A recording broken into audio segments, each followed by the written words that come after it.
Okay, so we're going to look at the equations of these curves in polar coordinates now. So let's deal with the ellipse, and the others will all be similar and I won't go through them. It is going to help to do these if we move the coordinate system about. So I'm going to put my focus points here at the origin and here at the point 2C0. So we're going to be working in polar coordinates, which means we need to say the distance away from the origin and the angle theta produced from the x-axis. And what we've said is that the ellipse is going to be formed by those points that are have the property that if you take the distances from the foci and add them together, you get a fixed number. So this is my point P, which is going to be at r and theta. We're saying that the distances here add up to 2a, so that's that, 2a minus r, and we know that this distance here is 2c.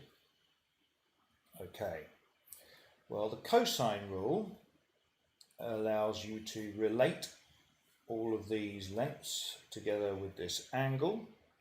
It says that this squared is equal to this squared plus this squared minus 2 times this cos of the angle between them.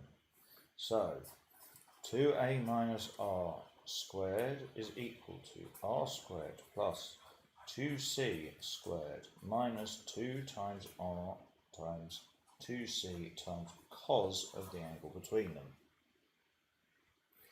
So we want to rearrange this now to get it in the simplest possible way of expressing r in terms of theta.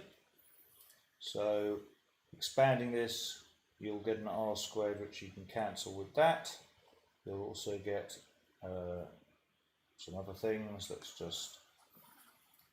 just see what happens. We'll get a 4a squared, we'll get a 4ar, I'm cancelling the r squared here, I get a 4c squared, and I get a 4rc cos theta. I can cancel all the 4's, I can take this expression involving r over here, I can factorise in terms of r, and then divide, and what will happen is that I will get c squared minus a squared over, it will be a minus c cos theta.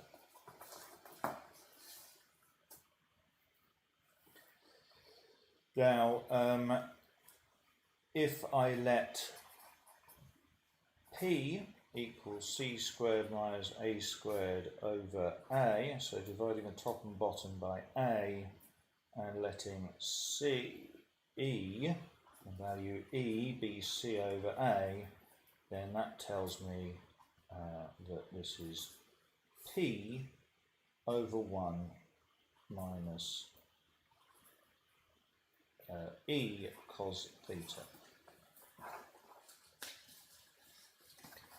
which is a very nice way to be able to express an ellipse. We notice that because E is given by c over a, and c is this length here, which is small compared to these two, then compared to a, so c is smaller than a. This is a number between 0 and 1. So for the ellipse, this value e, which is the eccentricity,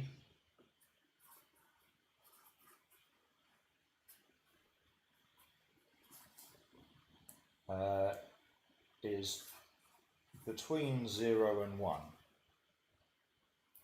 If E were actually equal to 0, then that would tell you that C were equal to 0, and that would tell you that there is no distance at all between the focal points, which means that in fact you've got a circle. So the centre of the circle is at the two focal points. In fact, what happens if you do the same calculation for the hyperbola, you do a very similar picture which is done in the notes. The eccentricity is E bigger than 1.